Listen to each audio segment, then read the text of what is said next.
Welcome to Daily Wow Factor, where we dive into the strangest and most fascinating facts about our universe. Today's fact might just surprise you. Did you know that space smells like seared steak? That's right. According to astronauts, the scent of space is oddly similar to cooking meat. But wait, how can space have a smell if it's a vacuum with no air? Well, astronauts don't smell space directly. What they actually smell is the lingering odor on their spacesuits when they return to the spacecraft after a spacewalk. The distinctive smell has been described as a mix of hot metal, welding fumes, and of course, seared steak.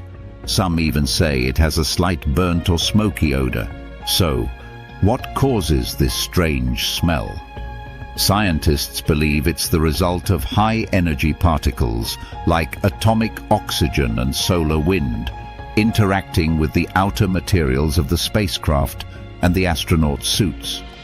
These particles oxidize, creating a chemical reaction that leads to the distinctive space scent. This phenomenon is called off-gassing, and it's one of the unexpected quirks of space exploration.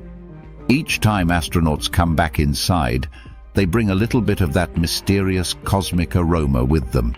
The smell of space is so unique that NASA has even commissioned a fragrance company to replicate it as part of astronaut training, giving them a sensory preview of what they'll experience in orbit. So next time you fire up the grill, just imagine, you might be smelling a little piece of the cosmos. Thanks for watching Daily Wow Factor. Make sure to like and subscribe for more out-of-this-world facts every day. We'll see you in the next episode.